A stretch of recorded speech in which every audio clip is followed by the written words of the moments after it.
Namaste, welcome to Gita's Kitchen. Today's Naivedyam is Groundnut Modakam. First, to make the outer covering, I am taking 1 cup of water, add a teaspoon of ghee, just a pinch of salt. When the water starts coming to a boil, just add 1 cup of this processed rice flour and stir it well together.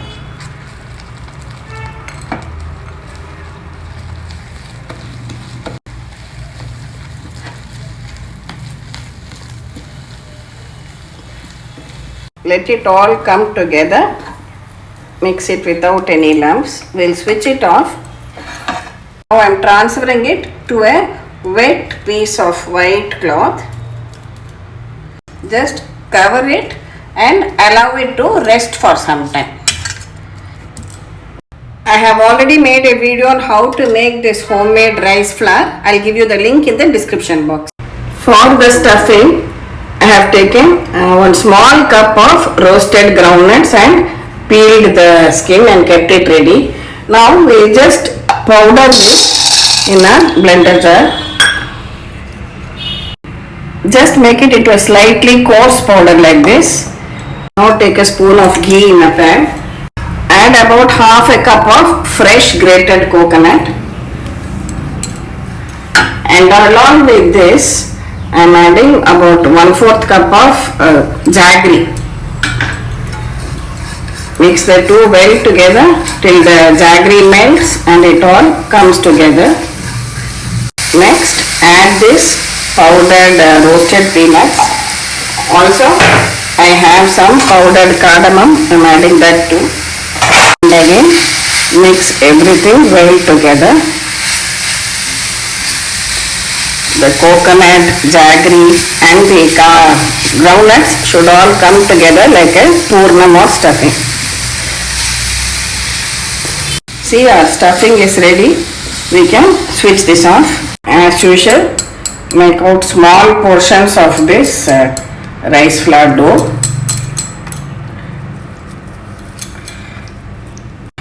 Just grease your modak mold like this.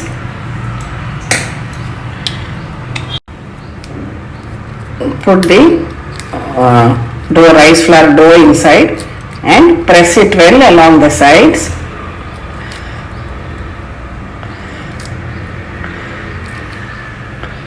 With a dent in the center. Here we are going to keep this filling.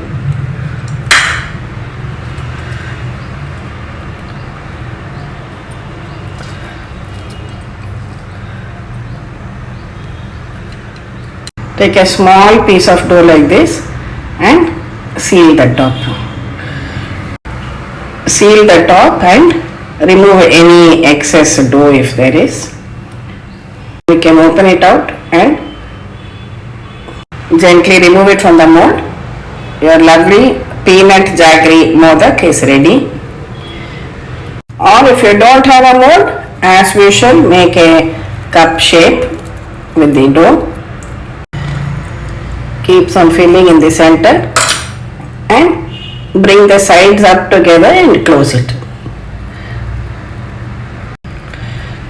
Just pinch it up on top like this and your peanut jaggery modakam is ready.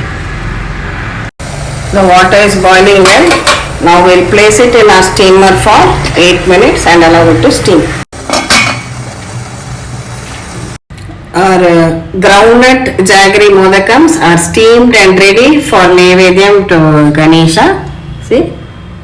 Perfectly done.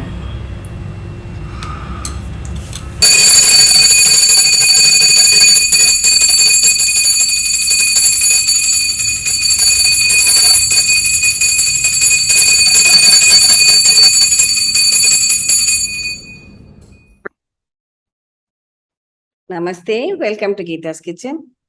Shuklam Paradaram Vishnum Shashivarnam Chaturbhujam Prasanna Vadanam Dhyayit Sarva Vignopa Shantayit. Now we come to the next nama, Lambodara. What is the meaning of Lambodara? Lamba means hanging and Udara means stomach or belly. So he is pot-bellied. He's got a huge round stomach, and that's why he is called as Lambodara. Why is he shown as such? See, when you say pot-bellied, it is like a pot or a circle shaped. When you look at a circle, it doesn't have a beginning or an end. It is a complete whole in itself. And it actually represents the entire universe. Apart from that, he also has a modakam. You know, the modakams which we have been preparing every day as prasad. He holds a modakam in his hand. What does the modakam have? It has the sweet purnam or stuffing inside, and the outer layer is the flour covering, and entire sweet together it is called as modakam, modaka hasta or modaka priya, or other names for Ganesha. Why? Because this modaka also means anandam or happiness.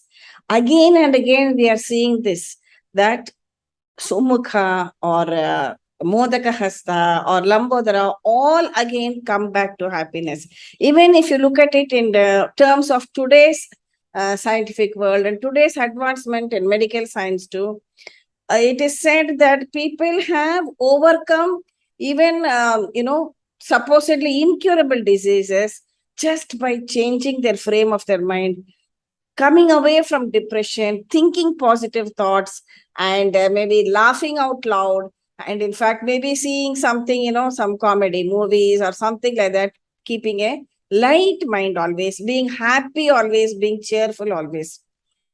Because this is really, really very essential to one's mental health. That is why we say Lambodara. So when we look at a small child, say under 10 years, a nice, chubby, roly-poly child, automatically when we look at him, a smile comes on our face, whoever it may be. This is natural. So similarly, when we look at Ganesha also, immediately seeing his cheerful face and seeing his pot-bellied form, immediately a smile comes to our face. It seems as if Ganesha might have thought, see, these people who are living in the world have got so many wide variety of problems. Everyone has some problem or the other, maybe family problem, financial problem, education. Somebody wants to build a house, somebody's business is not okay. They have so many problems. And when they come to me, at least at that time, even just by looking at me, let them forget all their problems. Let them get some happiness and cheer in them. Or maybe even they have a health problem. By looking at me, let them feel more cheerful and happy, at least for a short time in a day, every day. So then that will definitely make them feel better also. And that is why he has taken the form of Lambodara. Those who are familiar with Carnatic music, South Indian classical Carnatic music, in our traditional families, it was customary for every girl to learn Carnatic music once she, reaches a certain age. And earlier on, there were those, ceremonies, girl singing ceremonies where the boys would come home and have a look at the girl before marriage, the arranged marriage days, those days. And then for that, at least the girl had to know at least one song to sing. And in a lighter vein, this brings to mind one episode during my college days. As I told you, this was the traditional practice in most of our households. And one of my classmates, friends, she was to get married. And similarly, in her house also, they trained her in this vocal Carnatic music because they were expecting the boy's family, the bridegroom's family, to come and visit her. And she had not learned anything till then. And so with everybody, encouraging her and all that, somehow she learned to sing one song. So the day dawned and the boys people came out of their place. They had their traditional suji and bhaji, which was served to them, and the filter coffee. And then they asked the girl to sing. And very promptly, nicely, she sang this song. They were very impressed and they were very happy. And then the boy's mother asked her, okay, ma, can you sing us one more song? We liked what you sang. And then you should have seen the look on the girl's face because it was the only song she knew. Somehow she wriggled out of that situation. And those who are familiar will know the first Gita with which everybody learns, Shri Gananada. And in that you have the line, Lambodara Lagumikara. What is the meaning? Lambodara, Sri Gananatha. Lambodara Lagumikara. Lambodara means Ganesha. Lagumikara. What is the meaning of Lagumikara? Another way of looking at it is Lakshmikara, or one who blesses you with all auspiciousness. That is why we start the Gita with that. Anything which we do, we start with a prayer to Ganesha. So let us pray that Ganesha also blesses us with all auspiciousness. Sumukascha, Ekadantascha, Kapilo, Gajakarnaka, Lambodara. Today we have seen the fifth Nama. So please continue chanting this Shodasha Nama. We'll meet again tomorrow with the next Nama and its meaning. Thank you. Periva Charanam.